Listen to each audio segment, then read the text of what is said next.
Le réseau de télévision CMA-TV est heureux de vous présenter la Chronique Santé avec le pharmacien Daniel Lachance. Alors, je vous souhaite la bienvenue à cette autre Chronique Santé en compagnie de notre pharmacien, propriétaire de Pharmacie Proxime à Montmagny, l'avenue de la Fabrique et une des prix au Galerie Montmagny. Daniel Lachance, bonjour. Bonjour. Ça va bien? Ça va bien, merci. Oui. Il y en a qui vont moins bien. Ah, ben ça, c'est toujours. Il y en a qui ont un beau feu sauvage. Oui, un problème qui n'est pas nécessairement grave, mais qui est très agaçant puis hyper fréquent. C'est déplaisant. Je pense que c'est le bon très terme. déplaisant. Puis je pense qu'il n'y a pas de journée qui se passe en pharmacie sans que les gens viennent nous consulter pour ça. Fait que je disais, c'est peut-être, dans le fond, intéressant d'en parler, étant donné que c'est un problème extrêmement fréquent. D'où ça vient? Est-ce que c'est... Est-ce qu'on s'est mis les mains à quelque part ou est-ce qu'on a embrassé quelqu'un ou c'est OK, personne non recommandable. Non, mais regarde, c'est un virus. C'est un virus de la même famille que le virus de la varicelle. Dans le fond, la varicelle qui est l'herpès zoster, ce qui cause les feux sauvages, c'est l'herpès simplex. Il y en a deux types. Un qui amène le type 1 qui amène des infections un peu moins fréquentes, moins sévères. Le type 2 qui peut amener des infections très, très fréquentes, là, des lésions pratiquement à chaque mois. Là, donc, ça, c'est encore plus désagréable. Mais bref, oui, c'est un virus, donc ça se contacte d'une personne infectée vers une qui n'est pas infectée.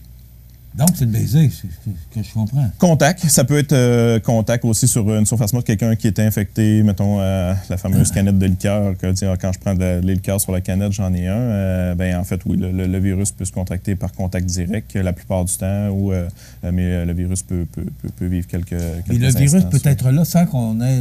Exactement. T'embrasses quelqu'un, en fait, d'abord, on n'embrasse pas quelqu'un qui a un feu sauvage, mais ça ne veut pas dire que parce qu'on ne l'a pas... Qu'on ne peut pas contracter le virus, exactement. En fait, c'est que je pose des questions parce que... Le virus de l'herpès simplex, en fait, une fois qu'on est infecté, on l'est à vie. Parce que le virus réussit à se camoufler de notre système immunitaire, puis sort de temps en temps pour nous rappeler qu'il est toujours là. Donc, c'est pour ça que quelqu'un qui a eu un feu sauvage va en avoir périodiquement. La première infection est souvent la pire parce que, le système immunitaire n'a jamais vu le virus. Donc, on peut même avoir des ganglions enflés, symptômes un peu grippaux, puis souvent plusieurs lésions à la première infection. Là, on peut avoir vraiment, ça bourgeonne, la première. On peut même avoir de la fièvre à la première infection. Et donc, par la suite, souvent, les infections subséquentes peuvent être moins pires que la première. Donc, on va avoir une ou deux lésions, moins de présence il y en a qui vont conserver des fois les ganglions enflés, ils vont savoir que ça va être douloureux, mais la plupart du temps, ça va être une infection locale. Tout le monde, ou à peu près tout le monde sait de quoi ça a l'air. C'est souvent, ça sort en petites vésicules, qui a du liquide à l'intérieur. Très contagieux parce que quand la phase où il y a du liquide, le liquide contient beaucoup de virus. Donc, effectivement, c'est pas le temps d'embrasser quelqu'un qui a un feu sauvage dans cette phase-là. Après ça, les vésicules sèches vont faire souvent une croûte ou une gale. Et c'est là que souvent, ça va fendre. Ça peut surinfecter avec des bactéries si ça fend, puis c'est long à guérir. Donc, c'est pour ça que c'est important de bien s'en occuper. C'est douloureux. Surtout les premières. Mais c'est douloureux. Ça picote au début, c'est agaçant, puis après ça peut être douloureux, effectivement, aussi. C'est pas esthétique, effectivement. Là, fait que quelqu'un qui en a l'impression qu'il y a juste ça dans son visage. Là, c'est vraiment désagréable. Ça peut durer jusqu'à une semaine, du jour, le temps que la lésion guérisse. Fait que c'est incommodant. Fait que quelqu'un qui en fait périodiquement, c'est tannant. C'est vraiment tannant. On soigne ça comment?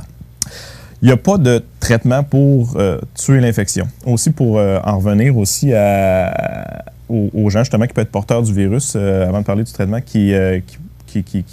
qui n'ont pas de lésion. En fait, il y a une bonne part de la population aussi qui peut être porteur, qu'on appelle asymptomatique. Donc, si on a un couple que ça fait 20 ans qu'ils sont ensemble, la madame a des feux sauvages, le monsieur ne l'a jamais eu. Il est probablement porteur du virus, mais ce qu'on appelle un porteur asymptomatique. Donc, lui, probablement que le système immunitaire a réussi à bien contrôler. Fait que quand le virus est en circulation, ça veut dire que son système est assez fort pour... lui, c'est que, dans le fond, le virus est en lui, mais dans le fond, il ne cause pas d'infection, ne cause pas de lésion, mais il peut quand même le transmettre.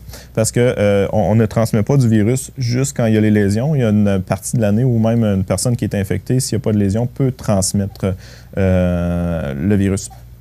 Et aussi, une chose que je mentionne, qui est importante à savoir, c'est que l'herpès peut se retrouver aussi au niveau génital. la transmission peut se faire donc dans une relation buccale génitale. Donc, ça peut c'est important à savoir parce que les gens ne savent souvent pas ça. Donc, il faut être prudent à ce niveau-là aussi. Mais le problème, c'est que, comme tu disais... Sauf que des fois, on peut sécréter du virus quand il n'y a pas de lésion. Donc, on peut avoir le virus, mais sans qu'il soit apparent. Exactement. Fait que, donc, je ne me souviens pas des statistiques exactes, là, mais c'est plus de la moitié de la population qui soit infectée ou porteur asymptomatique de l'herpès. Donc, on s'entend que vous n'êtes pas seul au monde quand vous avez ça. Donc, c'est ça. Donc, c'est les choses à savoir à propos du virus. Souvent, pourquoi ça sort tout d'un coup? Je vous ai dit que le virus se camoufle, puis il va sortir souvent dans les moments où le système immunitaire est un peu affaibli. Donc, si on a de la fièvre, on prend un coup de soleil, ça peut être l'immunité locale ou l'immunité générale. Donc, si on a un autre virus, la fièvre, un grippe, souvent ça va sortir. Si on pogne un coup de soleil sur la lèvre, il peut sortir. Je parle de la lèvre parce que c'est plus souvent autour des muqueuses, mais on peut en avoir ailleurs qui sortent. J'ai déjà vu une jeune fille qui a eu un beau feu sauvage après un coup de soleil sur le nez, là, des belles lésions vésiculaires. Généralement, ce qu'on nous dit... La plupart du temps, c'est autour des muqueuses, mais ça peut sortir ailleurs. On peut avoir des lésions herpétiques ailleurs. Donc, c'est pour ça que à consulter si on n'est pas sûr, mais souvent, s'il sort plein de petites vésicules, ça peut être ça. Donc, c'est ça. Pour le traitement, comme je disais, il n'y a rien qui va traiter l'herpès. Dans le fond, on peut diminuer les symptômes, diminuer la durée de l'infection en diminuant la charge virale, mais il va sortir pareil, puis on va garder le virus pareil en dedans de nous. Pour le moment, on en est là. Il y a des traitements en vente libre. Mais des traitements, comme je dis, des traitements, des symptômes en vente libre. Il y en a beaucoup de produits qui se vendent pour ça. Il n'y en a pas beaucoup qui sont vraiment efficaces. Dans le fond, en fait, en vente libre, il y en a pour camoufler. Des fois, il y a des collants pour nommer la marque Polysporin qui va être plus pour camoufler le virus. C'est comme un patch plus pour l'esthétique. Il y a un produit qui peut ralentir la progression, ralentir un petit peu, puis diminuer un peu la durée, mais pas énormément, c'est l'Abreva. Mais c'est le seul qui va en vente libre qui va raccourcir la durée.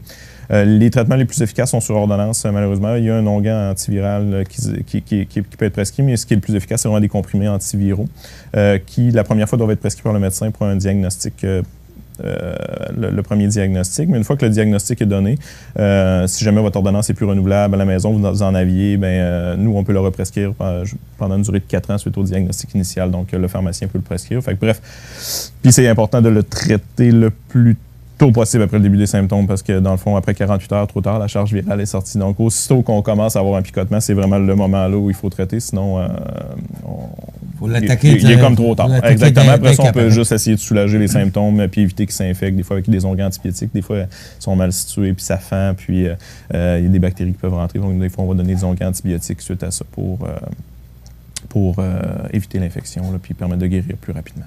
OK. Est-ce que le pharmacien peut prescrire une ordonnance pour... Comme je disais, c'est ça. On peut suggérer les traitements en vente libre s'il n'y a jamais eu de diagnostic médical. Sauf que, si quelqu'un, mettons, qui en fait une fois très, très à l'occasion, ça peut être suffisant. Quelqu'un qui en fait de manière plus périodique, aux 2 mois, 3 mois, puis que, les lésions sont quand même assez significatives, des fois, on va le diriger vers le médecin pour justement avoir les traitements en comprimés antiviraux pour une première ordonnance. Comme je disais, souvent, le médecin va mettre quelques renouvellements ou 1 à 2 ans de renouvellement, mais pour cette indication-là, suite aux modifications législatives qu'on a eues au niveau de la pratique de la pharmacie, pour l'herpès labial, on peut represcrire, nous, comme 4 ans suite au diagnostic initial, la médication, dans le fond, en comprimé ou en onguent pour l'herpès labial. Donc, oui, on peut le prescrire, mais une fois qu'il y a eu un premier diagnostic par un médecin, parce qu'après ça, une fois qu'on l'a eu, comme je dis, on l'a à vie. Là. Donc, si les signes et symptômes permettent clairement d'identifier le feu sauvage, on peut represcrire la médication. Mais si on prend des médicaments pour contrer, est-ce que c'est sous forme de crème ou si c'est... Il y en a un sous forme de crème sous ordonnance, mais le plus efficace, c'est sous forme de comprimé. Mais sous forme de comprimé, est-ce que ça peut soigner...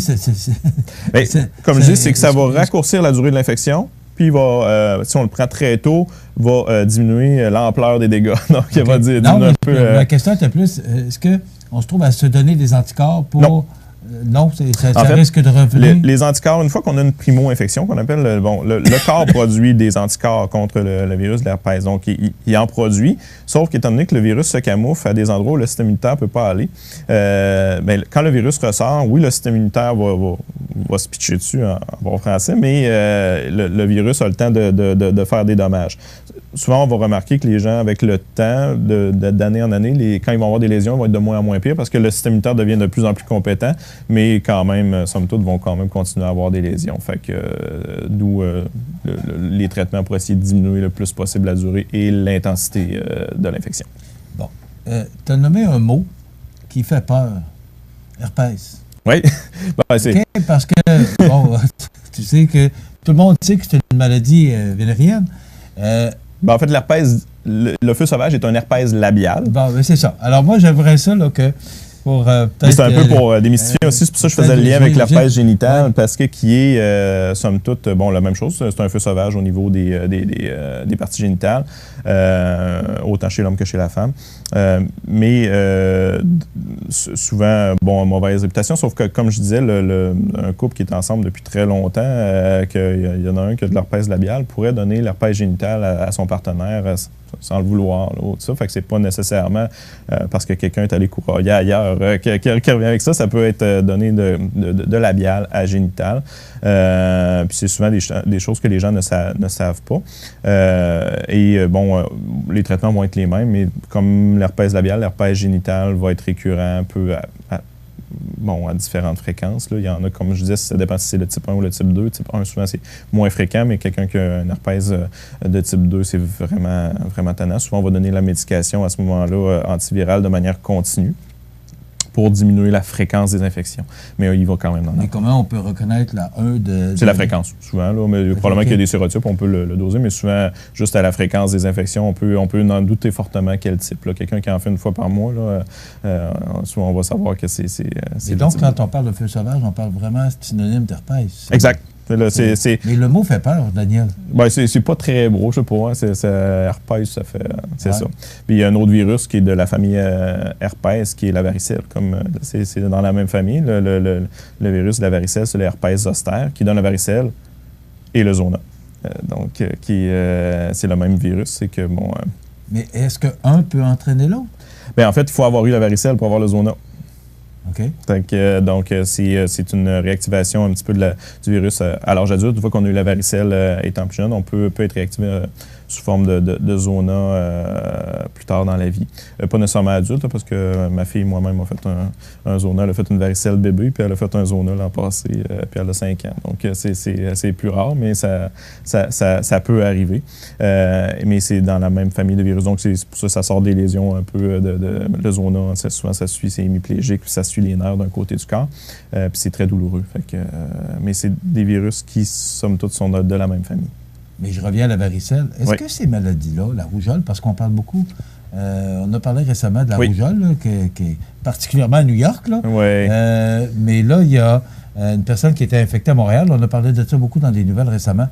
Est-ce que ces maladies-là, qu'on avait jeunes, et qu'on avait le vaccin avant d'entrer à l'école, dans le bon pour la rougeole, oui. La varicelle, c'est le vaccin plus récent. Est-ce que c'est encore comme ça? Parce que là, tu me parles de varicelle, ça veut dire que cette... maladie? C'est une maladie. C'est une maladie? Oui. Bon.